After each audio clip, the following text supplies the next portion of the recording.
میں آج اللہ تعالیٰ کا شکر گزار ہوں کہ اس نے مجھے اس عظیم فوج میں خدمت کا موقع دیا اور یوں مجھے ایک بامقصد زندگی عطا کی۔ سب سے پہلے میں جنرل سید عاصم منیر، جو کچھ دیر کے بعد فوج کی کمان باضابطہ طور پر سنبھال لیں گے، دل کی اتھاہ گہرائیوں سے آرمی چیف کے عہدے پر پروموٹ ہونے پر مبارکباد پیش کرتا ہوں اور یہ امید کرتا ہوں کہ ان کی پروموشن ملک اور فوج کی کامیابی کا باعث بنے گی۔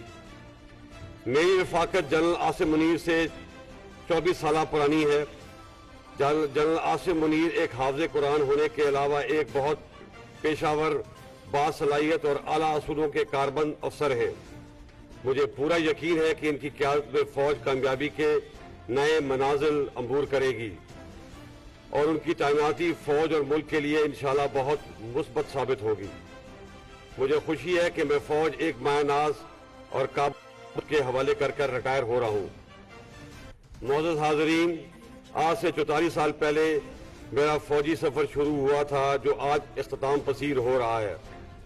میں اللہ تعالیٰ کا شکر گزار ہوں کہ اللہ نے مجھے اس بہادر اور عظیم فوج میں نوکری کرنے کا موقع دیا، بلکہ اس مایہ ناز فوج کی کمان کا شرف بھی بخشا، جو میرے لیے بڑے اعزاز کی بات ہے۔ اس 6 سالہ دور میں لائن آف کنٹرول پر ایسکلیشن ہو یا ملک کے مختلف علاقوں میں دہشت گردی، لا اینڈ آرڈر کی چیلنجز ہوں یا قدرتی آفات کا مقابلہ، اس فوج نے ہمیشہ میری آواز پر لبیک کہا اور جہاں میں نے ان سے پسینہ مانگا، انہوں نے مجھے خون دیا۔ انہی قربانی کی وجہ سے پاکستان آج امن کا گہوارہ ہے۔ سبکدوش ہونے والے army chief general Qamar Javed Bajwa نے کہا ہے کہ میں گمنامی میں چلا جاؤں گا لیکن روحانی رابطہ فوج سے رہے گا۔ جی ایچ کیو راولپنڈی میں پاک فوج کی کمان کی تبدیلی کی تقریب سے خطاب کرتے ہوئے جنرل قمر جاوید باجوہ نے کہا کہ کم وسائل کے باوجود پاک فوج ملک کی جغرافیائی سرحدوں کی حفاظت کرتی ہے۔ آنے والے وقت میں فوج جنرل عاصم منیر کی زیر قیادت اس سے بڑھ کر ملک کی خدمت و دفاع کرے گی۔ انہوں نے کہا کہ میں عنقریب گمنامی میں چلا جاؤں گا لیکن روحانی رابطہ فوج سے قائم رہے گا۔ فوج کی کامیابی پر خوشی ہوگی۔ جب فوج پر مشکل وقت آئے گا تو میری دعائیں پاک فوج کے ساتھ رہیں گی۔ جنرل باجوہ کا کہنا تھا کہ نئے army chief general Asim Munir کے لیے دعا گو ہوں۔ ان کی تعیناتی ملک و فوج کے لیے مثبت ثابت ہوں گی۔ ان سے میری رفاقت 24 سال پرانی ہے۔ انہیں سپہ سالار بننے پر مبارکباد پیش کرتا ہوں۔ وہ حافظ قرآن ہونے کے ساتھ ساتھ باصلاحیت افسر بھی ہیں۔ ان کی قیادت میں فوج کامیابی کی نئی منازل عبور کرے گی۔ انہوں نے مزید کہا کہ فوج نے ہمیشہ میری آواز پر لبیک کہا۔ اللہ کا شکر گزار ہوں جس نے اس عظیم فوج میں خدمات کا موقع دیا۔ پاک فوج میں کمان کی تبدیلی کی تقریب آج جی ایچ کیو میں ہوگی۔ سبکدوش ہونے والے سپہ سالار جنرل قمر جاوید باجوہ 6 برس بعد پاک فوج کی کمان نئے army chief general Asim Munir کے حوالے کریں گے۔ جنرل عاصم منیر پاکستان کے 70ویں چیف آف آرمی سٹاف کا چارج سنبھالیں گے۔ تقریب میں اعلیٰ سول و فوجی حکام شریک ہوں گے۔ جنرل قمر جاوید باجوہ نے پاک فوج کے 16ویں سربراہ کے طور پر 6 سال تک خدمات سر انجام دی۔ اس سے قبل راولپنڈی کور کی کمانڈ سمیت اہم عہدوں پر تعینات رہے۔ بطور سربراہ پاک فوج جنرل قمر جاوید باجوہ نے ضرب عضب کی کامیابیوں کو تقویت دینے کے لیے آپریشن رد الفساد شروع کیا، جیسے دہشت گرد گروپوں کے سلیپر سیلز اور سہولت کاروں کا خاتمہ ممکن ہوا۔ نئے آرمی چیف کے لیے نامزد سید عاصم منیر کا عسکری سفر۔ حافظ سید عاصم منیر نئے آرمی چیف تعینات کیے گئے ہیں۔ لیفٹیننٹ جنرل سید عاصم منیر احمد شاہ ہلال امتیاز ملٹری ایک 3 اسٹار رینک کے جنرل ہیں جو پاکستان آرمی میں کوارٹر ماسٹر جنرل کے طور پر خدمات انجام دے رہے ہیں۔ سید عاصم منیر اس وقت پاکستان کے اگلے آرمی چیف بننے والے جرنیلوں کی فہرست میں سب سے سینئر افسر ہیں۔ وہ اعزازی تلوار بھی حاصل کر چکے ہیں۔ سید عاصم منیر منگلہ میں آفیسرز ٹریننگ سکول کے 17ویں کورس سے ہیں۔ انہوں نے فرنٹیئر فورس ریجمنٹ کی 23ویں بٹالین میں کمیشن حاصل کیا۔ انہیں ستمبر 2018 میں لیفٹیننٹ جنرل کے عہدے پر ترقی دی گئی اور بعد ازاں D G I S I کے عہدے پر تعینات کیا گیا۔ اس سے قبل ملٹری انٹیلیجنس کے ڈائریکٹر جنرل کے طور پر کام کر چکے ہیں۔ اسلام آباد کی مقامی عدالت نے تحریک انصاف کے سینیٹر اعظم سواتی کا مزید 4 روز کا ریمانڈ منظور کر لیا۔ متنازع ٹویٹس کے حوالے سے مقدمے کی سماعت آج اسلام آباد سینٹر سول جج محمد شبیر کی عدالت میں ہوئی۔ اس موقع پر ایف آئی اے کے وکیل کی جانب سے عدالت سے استدعا کی گئی کہ اعظم سواتی کا مزید 6 روز کے لیے ریمانڈ دیا جائے۔ ایف آئی اے کے وکیل نے عدالت کو بتایا کہ اعظم سواتی کے موبائل اور ٹویٹر اکاؤنٹس کی مزید تفتیش ہونا باقی ہے۔ اعظم سواتی کی جانب سے بابر اعوان بطور وکیل عدالت میں پیش ہوئے۔ سماعت کے دوران بابر اعوان نے عدالت سے استدعا کی کہ سیکیورٹی خدشات کے پیش نظر اعظم سواتی کو پیشی پر حاضری سے مستثنی قرار دیا جائے۔ عدالت نے حاضری سے استثناء کی درخواست منظور کرتے ہوئے سماعت ملتوی کر دی۔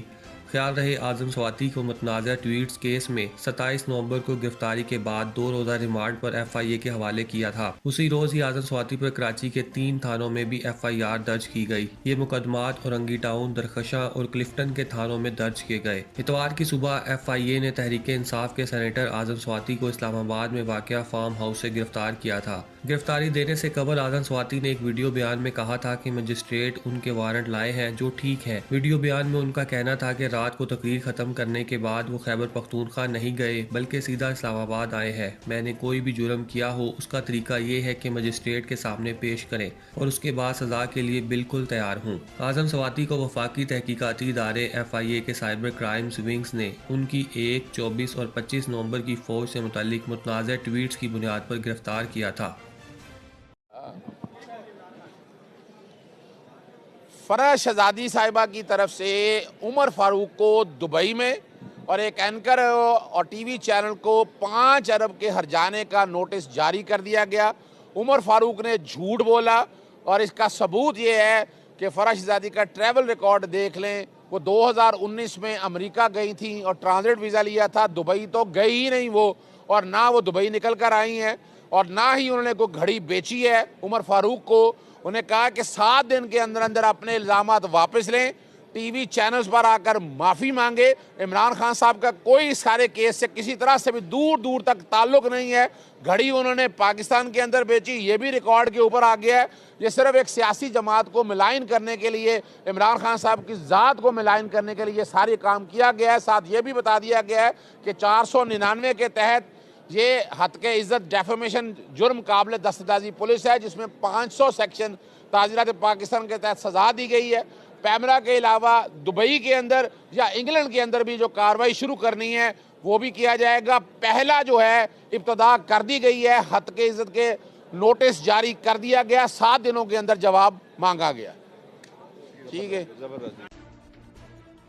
اسلام آباد پولیس نے پولیس وین کی ٹکر سے ماں بیٹی کے جاں بحق ہونے کے واقعے کا مقدمہ درج کر لیا۔ تفصیلات کے مطابق سری نگر ہائی وے پر صبح سویرے ہونے والے حادثے میں مرنے والے خاتون کی سریا بی بی اور بیٹی کی عالیہ کے نام سے شناخت ہوئی ہے۔ خاتون بیٹی کے ہمراہ سڑک عبور کر رہی تھی کہ پولیس موبائل کی زد میں آ گئی۔ حادثے میں ایک لڑکی زخمی بھی ہوئی۔ پولیس کے مطابق پولیس نے مقدمہ درج کرنے کے بعد تھانہ I-9 پولیس نے موبائل ڈرائیور کو حراست میں لے لیا۔ ترجمان کے مطابق واقعے کا مقدمہ تھانہ I-9 اسلام آباد میں موت کی دفعات کے تحت درج کیا گیا ہے۔ برطانیہ کے وزیر اعظم رشی سونک نے کہا ہے کہ چین کے ساتھ تعلقات کا نام نہاد سنہرا دور ختم ہو گیا ہے۔ برطانوی خبررساں ایجنسی کے مطابق اپنی پہلی خارجہ پالیسی سے متعلق تقریر میں رشی سونک نے کہا کہ چین کے حوالے سے برطانیہ کی حکمت عملی کو بدلنے کی ضرورت ہے اور بیجنگ شعوری طور پر ریاستی طاقت کو استعمال کرتے ہوئے عالمی اثر و رسوخ کے لیے مقابلہ کر رہا ہے۔